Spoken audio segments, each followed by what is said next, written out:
નમસ્તે મિત્રો, મારી યુટ્યુબ ચેનલમાં તમારું સ્વાગત છે. શિયાળાની કાતિલ ઠંડી રાત હતી. જો કે લાંબો અને ગરમ ઓવરકોટ પહેરેલો હોવાથી ઠંડીમાં મને ઘણી રાહત મળી. વળી સિગરેટનો પણ સાથ. બસ ડેપોમાં ગણીને 2-5 છૂટાછવાયા મુસાફરો હતા. અમસ્તુય આવી ઠંડીમાં કોને બહાર જવું પસંદ પડે, પણ મારે ના છૂટકે અત્યારે નીકળવું પડ્યું. આવતીકાલે મારી એકમાત્ર લાડકી દીકરી શ્રદ્ધાની સ્કૂલ પરીક્ષા હતી અને તેની જીદ હતી કે પરીક્ષાની થોડી ક્ષણો પહેલાં હું તેની સાથે રહું, તેનું મનોબળ પૂરું પાડવા. મારી ઘણી નજીક હતી મારી લાડકી. તેની મેં દરેક જીદ પૂરી કરી હતી. તેના આંખમાં આંસુ હું કદાપી સહન ના કરી શકું. માટે ના છૂટકે મારે આવતીકાલે ઘરે પહોંચવું હતું. હું અહીં કંપનીના કામ અર્થે ભુજ આવ્યો હતો અને મારી બિઝનેસ મીટિંગ મોડે સુધી ચાલી હતી. હવે ના છૂટકે મોડી રાતે પણ મારે ઘરે જવા નીકળવું પડ્યું.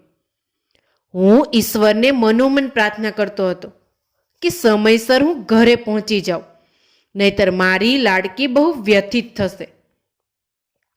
આગળ જઈ ઇન્ક્વાયરી કાઉન્ટર પર હું થોભ્યો અને ફરજ પરના કર્મચારીને પૂછ્યું કે જૂનાગઢ જવા માટેની બસ ક્યારે આવશે. બિચારો કર્મચારી પણ આટલી મોડી રાતે લોકોને જવાબ આપવા તેની ફરજ બજાવી રહ્યો હતો. તેણે મને ઉડાવ જવાબ આપતા કહ્યું, એક બસ 2 વાગે, 2 વાગ્યા બાદ સવારે 7 વાગે આવશે. મેં મારી કાંડા ઘડિયાળમાં નજર કરી. હજુ તો 11:30 વાગ્યા હતા. મારી પાસે ઘણો સમય હતો, પણ આ અજાણ્યા શહેરમાં જવું પણ ક્યાં? આખરે મેં ડેપોમાં જ સમય પસાર કરવાનું મુનાસિબ બાન્યું. સામાનમાં એક નાની બ્રીફકેસ સિવાય હતું નહીં. મેં એક વેચ શોધી અને આડો પડ્યો. ધીરે ધીરે ઠંડીનો ચમકારો વધી રહ્યો હતો. આખાય ડેપોમાં સન્નાટો છવાયેલો હતો. હું વળી બેઠો થઈ ગયો, કારણ કે હું લંબાવીશ તો ઊંઘ આવી જશે અને કદાચ બસ ચૂકાઈ પણ જાય, અથવા તો બ્રીફકેસ ચોરાઈ જવાનો પણ ભય રહે. બ્રીફકેસમાં બીજું તો કંઈ નહીં, પરંતુ કંપનીના અગત્યના કાગળો હતા. આથી મેં સૂવાનું ટાળી, એક સિગરેટ સળગાવી અને લાંબી કસ ખેંચી. હું તરફ નજર દોડાવતો હતો ત્યારે જ મારી નજર એક 70 વર્ષના ભિખારી જણાતા ઘરડા ડોસા પર અટકી. તેનું આખું શરીર ઠંડીમાં કંપતું હતું. તેની પાસે એક ફાટેલા ધાબળા સિવાય કશુંય ગરમ કપડું ના હતું. કેમ જાણે મને તેના પર દયા આવી અને હું તેની પાસે ગયો. કાકા, આવી ઠંડીમાં ક્યાં જવું છે? મેં સવિનય પૂછ્યું. ના, તેણે મારી સામે ધ્યાન આપ્યા વગર જ ટૂંકમાં જવાબ આપ્યો. તો અહીં શા માટે બેઠા છો? ઘરે જતા રહો. ના, એ આવશે, વળી ટૂંકો જવાબ. અને તેની નજર ડેપોના મુખ્ય ગેટ ભણી હતી. કોણ આવશે? કોની વાટ જુઓ છો તમે? મેં ફરી પૂછ્યું. કિશોર, મારો કિશોર. કિશોર? કોણ કિશોર? કિશોર મારો દીકરો. ક્યાંથી આવશે? વિલાયતથી, જો અબઘડી આવી પહોંચશે. મેં કહ્યું, કાકા, વિલાયતથી લોકો વિમાનમાં આવે, બસમાં નહીં. અરે જા જા, તને શું ખબર પડે? મારા કિશોરનો પત્ર હતો કે તે અબઘડી આવી પહોંચશે, પણ તે આવશે તો તમારા ઘરે જ. તો અહીં શા માટે બેઠા છો? ઠંડીમાં બીમાર પડી જશો. આટલી વારમાં તેણે પહેલી વખત મારી સામે નજર કરી. તેની આંખોમાં એક પ્રકારની કરુણતા અને લાચારી મેં જોઈ, જે આજે પણ હું ભૂલી શક્યો નથી. તે ઘણીવાર સુધી મૌન રહી. મારી સામે જોઈ રહ્યા બાદમાં ફરી તેની નજર મુખ્ય ગેટ તરફ મંડાઈ અને તેના પુત્રની રાહમાં મશગુલ બન્યા. તેનું શરીર હજુ પણ ધ્રુજતું હતું. મેં મારી પાસેની નાની શાલ તેમને આપી તો તેઓએ લઈ લીધી. ના કોઈ પ્રકારનો આભાર કે ના આશીર્વાદ. તેઓની નજર તો બસ અવિરત ગેટ તરફ જ હતી. મેં આમ તેમ નજર ગુમાવી. થોડે દૂર 4-5 ડ્રાઈવર કંડક્ટર ઠંડીથી બચવા તાપણું કરી બેઠા હતા. તેઓનું ધ્યાન મારા તરફ જ હતું. આ ઘરડા માણસને તો બસ તેના દીકરાની રાહ જોવામાં જ રસ છે. અને હોય પણ કેમ નહીં? સંતાન પ્રેમ શું હોય તે હું સારી પેઠે જાણતો હતો. હું કંટાળી પેલા ડ્રાઈવર બેઠા હતા ત્યાં પહોંચ્યો. સાહેબ કઈ તરફ જવું છે? તેમના માના એકે મને પૂછ્યું. જૂનાગઢ જવું છે, મેં ટૂંકમાં કહ્યું. જૂનાગઢવાળી બસને તો ઘણી વાર છે. અહીં બેસી શરીરને થોડું શેકો, નહીંતર ઠંડીમાં ઠરી જશો. હા, એટલે જ આવ્યો છું. હું બેઠક જમાવતા બોલ્યો કે પેલા ડોસાને પણ બોલાવી લ્યો. એ નહીં આવે. બીજો જણ બોલ્યો. કેમ? મેં અચરજથી પૂછ્યું. એ પાગલ તેના દીકરાની રાહ જુએ છે. જે વિલાયત ગયા ને 25 વર્ષ વીતી ગયા અને તે હવે કદી પણ નહીં આવે. પણ આ ડોસો સમજે છે ક્યાં? એકવાર વિલાયતની ગોરીના રંગમાં રંગાયા બાદ ક્યાં ધણીને આવા ઘરડા બાપમાં રસ હોય?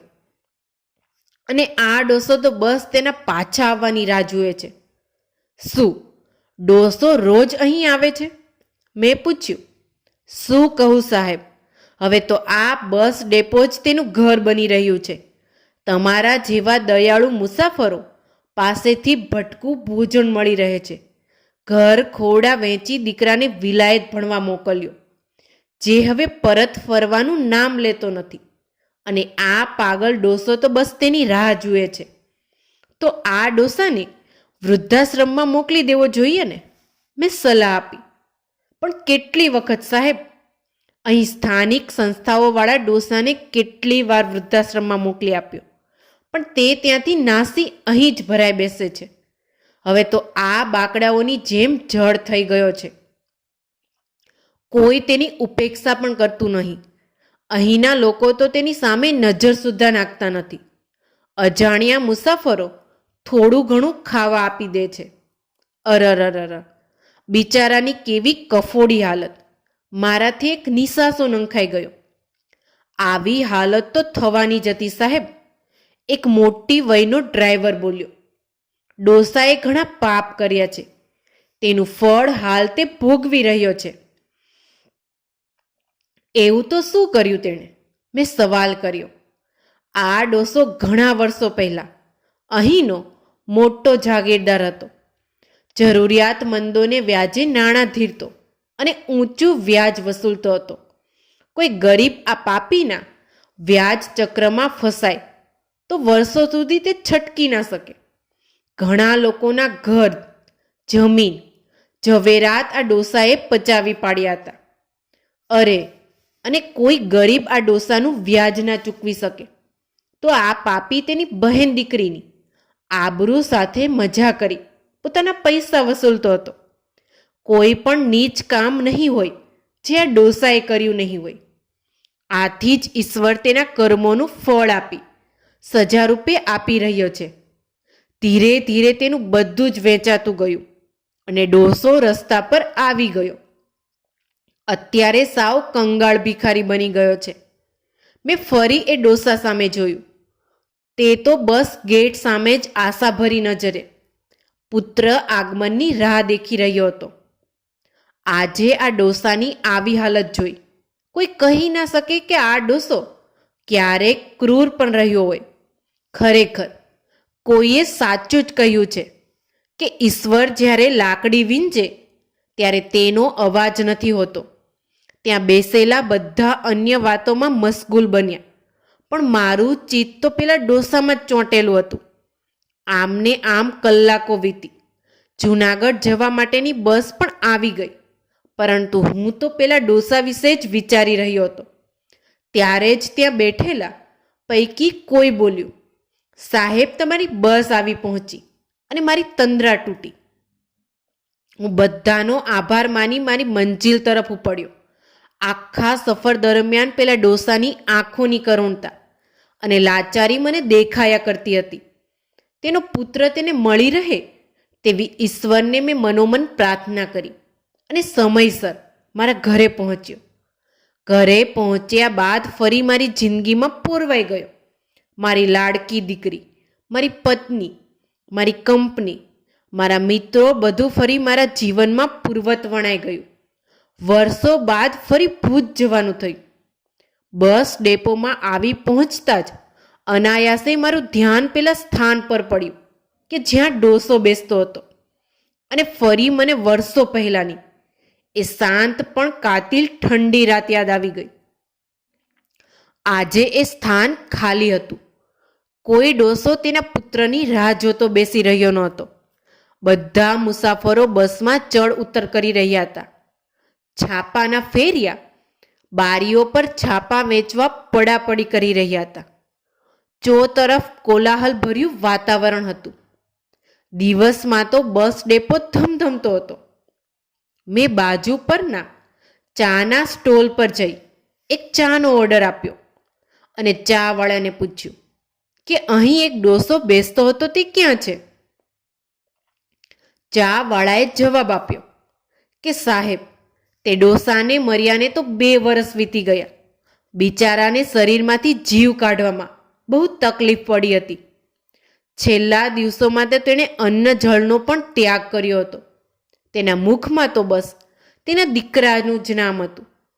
આટલું કહી ચાવાળો તેના ગ્રાહકોમાં વ્યસ્ત બન્યો. આજે એ ડોસાનું અસ્તિત્વ ન હતું અને તેના હોવા કે ન હોવામાં આ દુનિયાને કશો જ ફરક નથી પડતો. બધા જ પોતપોતાની જિંદગીમાં મશગુલ છે. બધા જ દોડતા જાય છે. બધાએ આગળ જ વધવું છે. કોઈ પણ ભોગે પોતાની મંજિલ સુધી પહોંચવું છે. પણ બધાની મંજિલ એક જ છે.